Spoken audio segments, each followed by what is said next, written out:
March on the Drina. This is a game about World War I and it centers on Serbia. One player will control Serbia and another player or multiple players will control the forces attacking Serbia. In particular, we have three parties here: the Austro-Hungarian Empire, the German Empire, and the Bulgarian Empire.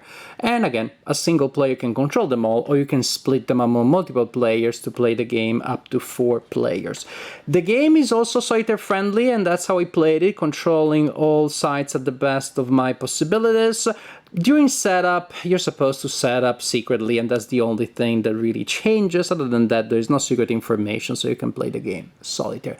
I believe the game is not out yet. I believe the publisher sent me a prototype, but it seemed interesting, so I wanted to take a look. But I also want to clarify that this is a preview in the sense that the game has not been published yet, but not one of those paid previews that you see from time to time. I don't ask for money for the videos that I make because I like to just, well, to do it out of love and passion, and to feel free to say whatever the heck I want. So, March on the Drina. But also, this is important because some of the things that you see here may still change before the game goes into final production.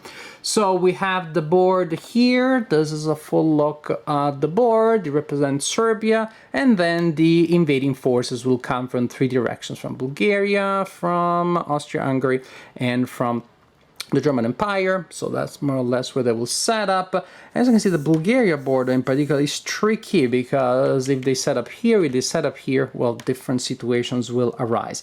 And you lose that if you're playing the game solitaire, there is no doubt. You have a pad of sheets such as this one where players can indicate their setup secretly. Again, if you're playing against other people, if you have human opponents. Cities on the map, very important. As you can see, they have a number next to them. That is the number of production points that the city is worth to the player that controls that city originally. When the city is taken over by an enemy, then it only produces 1 point. So, for example, this will be worth 2 production points to the Serbian player, 1 production point when taken by an opponent, 2 production points again when taken back by Serbia, for example. And these points, you keep track of them at the end of each turn, checking which cities you control. Then they make you money, represented by these tokens here, and you will spend that money to buy new troops. Let me show you some of the other components here that we have. Well, the troops are represented by these standing game pieces here. Very neat. Each game piece has an intrinsic strength of 1. And also something that I like very much, the back and the front. So you don't have those creepy creatures with 2 fronts. So that's nice. So, and we have different types of units. We have infantry, which I just showed you. We have cavalry with unique art for each nationality. We have artillery, again, the back and the forth, really nice. And we have generals, such as this one. In the basic game, all generals are the same. You can play the advanced game in which you will give unique abilities and powers to the generals using these cards here. So, players will set up secret, etc., etc., etc. Oh, something that I mentioned was that each game piece has the part that you see there on top has an intrinsic strength of 1. An intrinsic strength of 1. Then you add these tokens here to add strength. A game piece can have a strength of up to 3 by standing on top of 2 tokens, like so. Like so. And so after a while you will have, well, a bunch of those. And so right now all those are very depleted because they only have 1 strength point each. Imagine that I put 2 tokens under these.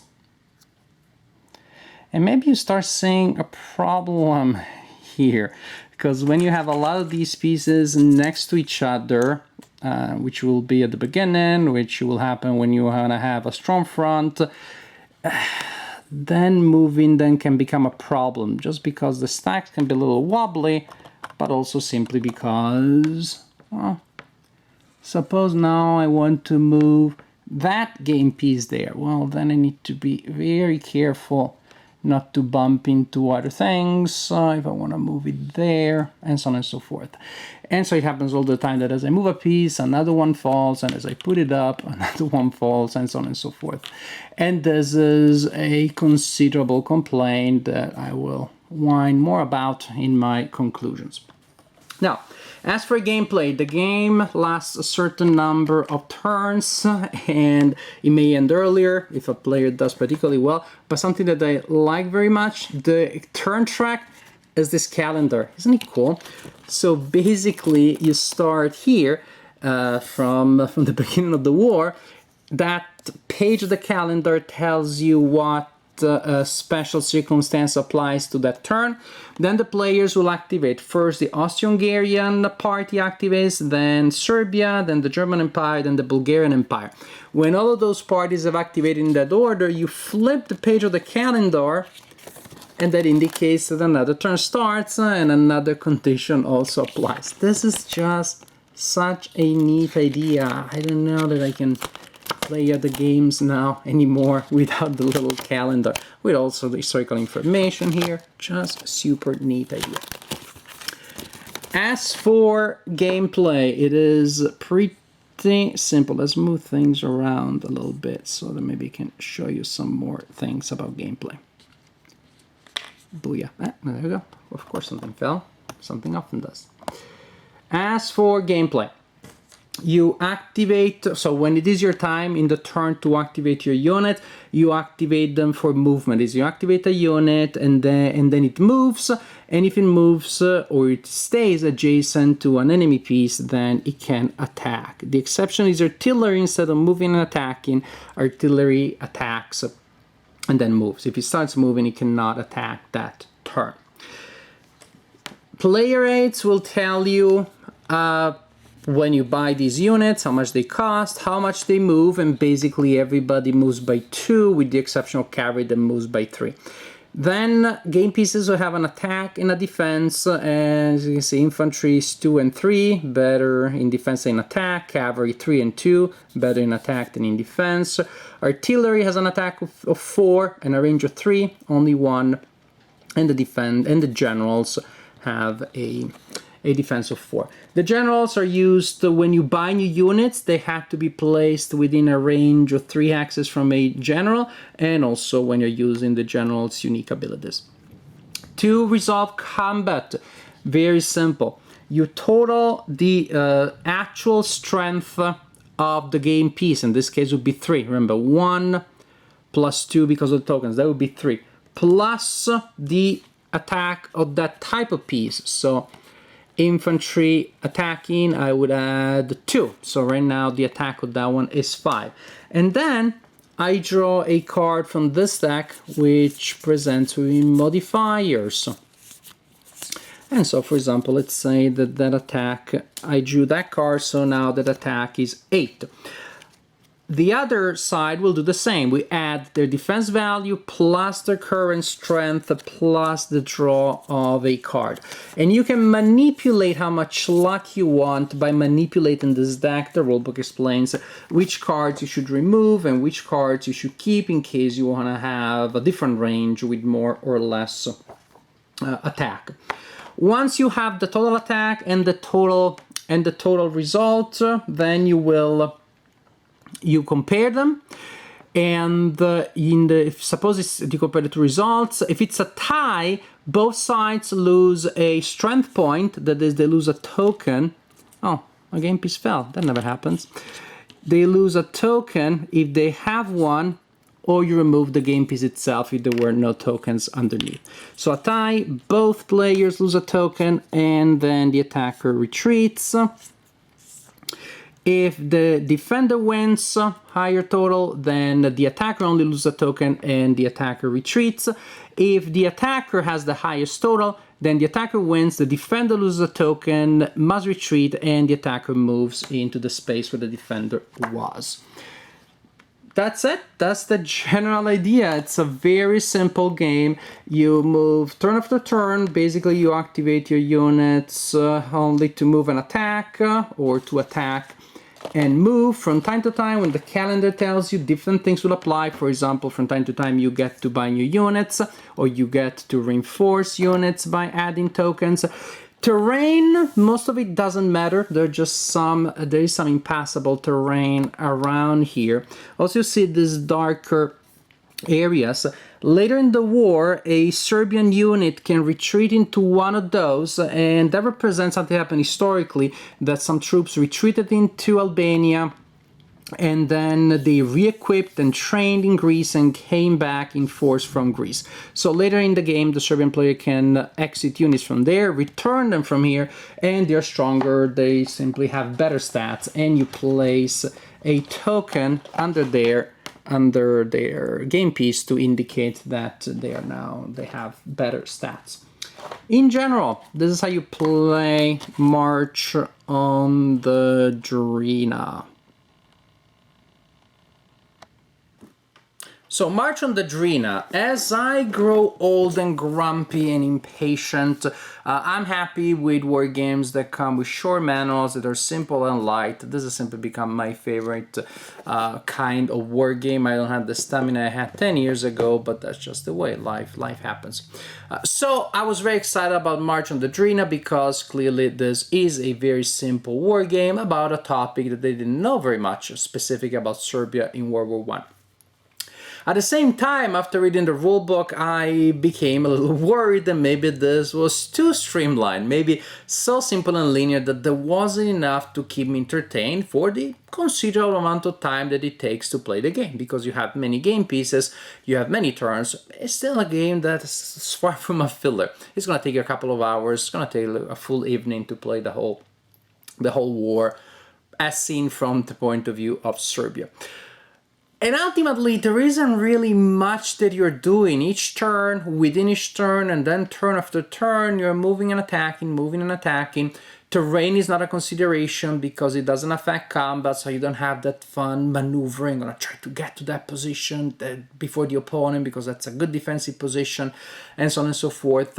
You always attack with one unit against another unit, so you can't even say save time as I'm moving everybody and then these 4 units attack this unit. You really have to have a single attack for each single, attack. You have to resolve an attack procedure for each game piece that attacks, as opposed to, multiple pieces getting together. Oh, it's 3-1, booyah. And so I move this game piece, I count the points, I add the card, I count your points, I add the card. Something happens. Then I move another game piece against the same unit that I attacked, resolve that one. Then I move another game piece against the same unit that I attacked, resolve that one, and so on and so forth. My fear from the rulebook was that this would become tedious, and this is partially true. There were moments in which I almost felt like I don't want to attack again because I don't want to repeat the same procedure over and over again. The choice of having each combat one attacker at a time really slows down the game and makes it more cumbersome. At the same time, however, the problem of the game being repetitive wasn't all that intense, because actually the overall situation had enough maneuvering that at least that offset or reduced part of the tedium from the repetitive mechanics.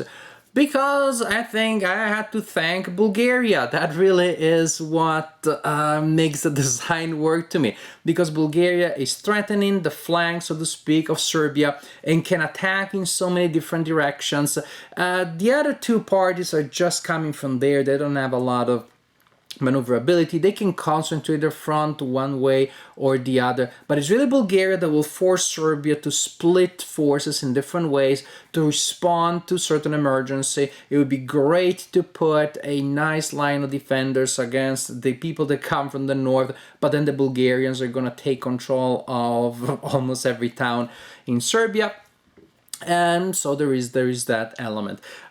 You don't have supply lines, and again, that's something that I don't know the historical rationale, but I know that again, not having to worry if I'm surrounded by enemy units, not having to worry about this or that, that's just another element that would have added a little bit of spice. So maybe I'm contradicting myself in saying I want a game that is light and simple, but there are elements here and elements that are not here, that make the game very simple, but to the point of making gameplay somewhat repetitive, yet at the same time the overall situation creates reasons of interest, so that wasn't a deal breaker. Again, I wasn't like super excited, but I was interested enough. Not in love, but well, let's see how can I resolve the situation in which the Bulgarians, yet again, are threatening this or that city.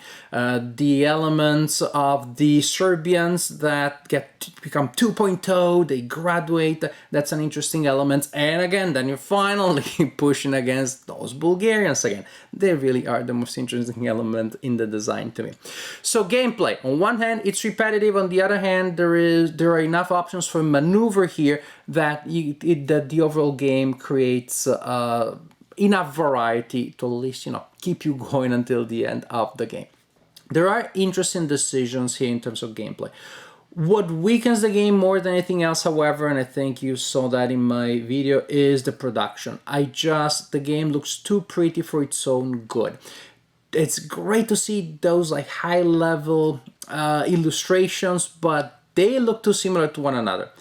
I've had cases where I mounted a powerful attack against a unit only to realize that both sides were of the same side. They just look too similar for one another. The Serbian units have a slightly darker background from the other units. So it's hard to tell them apart which side is which, and that's already annoying enough. And we're gamers, most of us are not getting any younger. Some of us grew not only white but also blind in the pursuit of our hobby. It's gonna be tough for a lot of war gamers to see the fine details there and to see which one is the German and which one is the Bulgarian. And then these standees, when the units form clusters, as they should be, because that's going to be part of your strategy. You want to form a strong wall of defenders next to some important objective, so they're going to be close to each other. The opponent is going to then cluster them there, and then you have to just carefully insert your fingers there. Even your tweezers are not going to work. You're not going to be able with your wargaming tweezers to grab the base of the figure and the tokens and pull them out, remove a token and put it back.